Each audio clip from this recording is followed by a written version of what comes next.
안녕하세요. 2026년 1월 23일 금요일입니다. 오늘 함께 묵상하실 말씀은 창세기 17장 1절부터 27절까지의 말씀이고요. 제목은 새 이름, 새 믿음입니다. 사람은 누구나 이름을 가지고 살죠. 그 이름은 단지 불리는 말이 아니라 우리가 스스로를 설명하는 방식이 되고는 합니다. 성경에서도 이름은 단순한 호칭이 아닙니다. 그 이름은 그 사람의 과거를 담고 있고 동시에 앞으로 살아갈 방향을 품고 있는 것이죠. 창세기 17장에서 하나님은 아브람과 사레를 부르시는데요. 이전과 같은 이름으로 부르시지 않는 거예요. 아브람은 아브라함이 되고 사레는 사라가 됩니다. 이름이 바뀐다는 것은 단지 불리는 말이 달라졌다는 뜻이 아닌 거죠. 하나님이 그 사람을 바라보시는 시선이 달라졌다는 선언인 것입니다. 본문을 함께 살펴보죠. 첫 번째 단락이 1절부터 8절까지인데요. 아브람이 전능하신 하나님 앞에 다시 섭니다. 아브람이 99살 되었을 때 하나님이 다시 나타나 말씀하십니다. 나는 전능한 하나님이라. 너는 내 앞에서 행하여 완전하라. 여기 전능한 하나님 엘샤다이, 모든 가능성을 가진 하나님, 약속을 능히 이루실 하나님이라는 뜻인 거죠. 즉 하나님은 이렇게 말씀하시는 것입니다.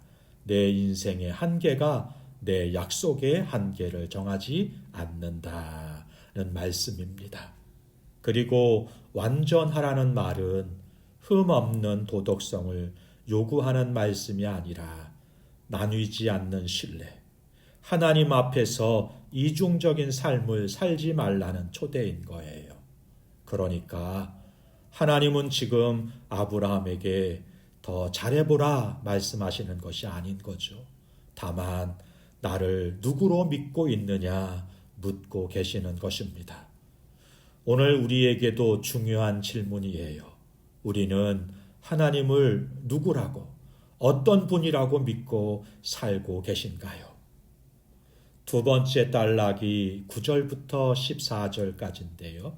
이름을 바꾸신다는 것은 미래를 먼저 부르신다는 뜻입니다.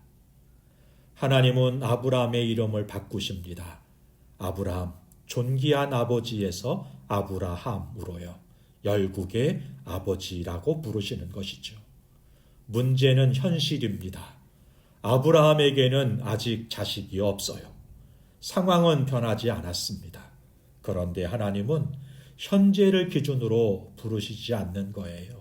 약속된 미래를 기준으로 부르시는 것입니다. 이것이 복음의 방식인 거죠. 복음은 이렇게 말씀합니다. 내가 그렇게 되었기 때문에 내가 너를 부른 것이 아니라 내가 너를 그렇게 만들 것이기 때문에 지금 그렇게 부른다 말씀하시는 것입니다. 그래서 새 이름은 성취의 보상이 아니라 은혜의 선언이라고 할 수 있는 것입니다. 세 번째 단락이 15절부터 21절까지인데요. 엘샤다이, 전능하신 하나님은 비웃음을 웃음으로 바꾸십니다.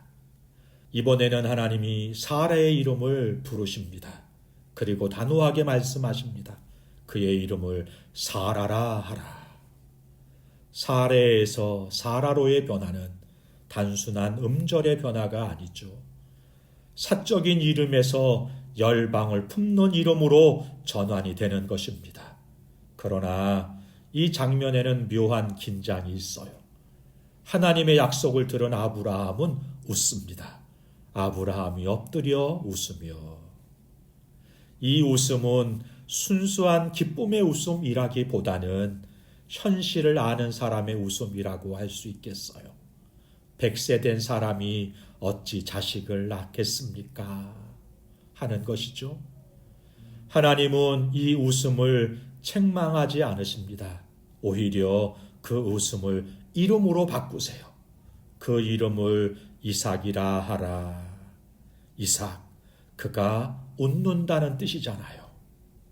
불가능을 아는 인간의 웃음은 엘샤다이, 전능하신 하나님 안에서 기쁨의 증언이 되는 것입니다. 하나님은 우리의 의심을 무시하지 않으시고 그 의심을 구원의 이야기 안으로 끌어안으시는 것입니다.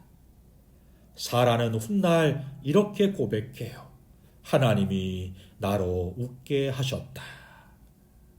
우리의 헛웃음도 하나님의 능력 안에서 증언의 웃음으로 바꾸시기를 소망합니다. 네 번째 단락이 22절부터 27절까지의 말씀인데요. 몸에 새겨진 언약, 지체 없는 순종을 보여주시네요. 하나님은 언약의 표징으로 할례를 명하십니다. 할례는 언약을 얻기 위한 조건이 아니죠.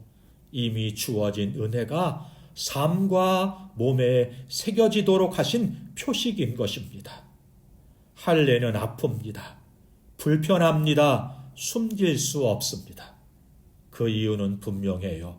언약은 내면의 생각만이 아니라 삶의 방식 전체를 바꾸기 때문인 것입니다. 그리고 중요한 장면이 이어져요. 아브라함은 지체하지 않았다는 것입니다.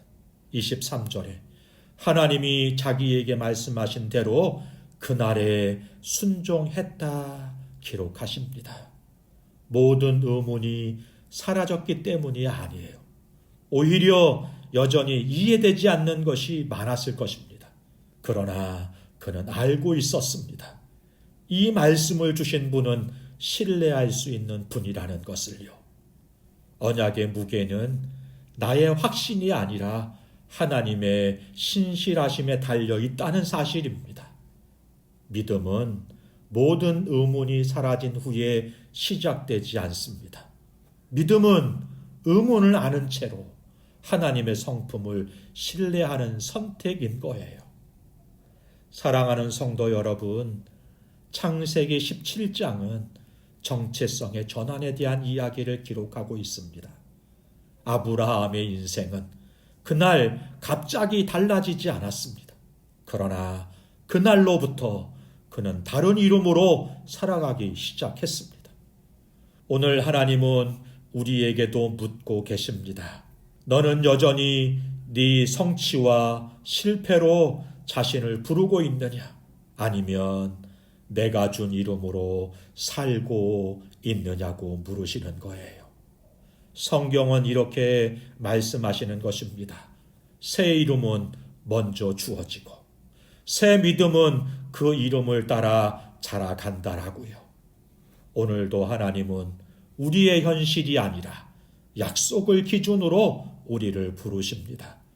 그 부르심을 믿고 그 이름에 걸맞게 살아가려는 작은 순종으로 하루를 시작하는 것. 그것이 바로 새 이름, 새 믿음의 삶인 것이죠. 기도하겠습니다. 엘샤다이의 하나님 아버지, 우리 한계 앞에서 터져나온 의심과 비웃음까지도 아시는 주님 앞에 섭니다. 우리가 할 수 없음을 인정할 때 주께서 능히 이루시는 분이심을 믿게 하옵소서. 비웃음을 거두어 웃음으로 바꾸시는 주의 은혜를 오늘도 신뢰하면서 순종의 길로 나아가기를 소원하옵고 예수님의 이름으로 기도하옵나이다. 아멘. 감사합니다.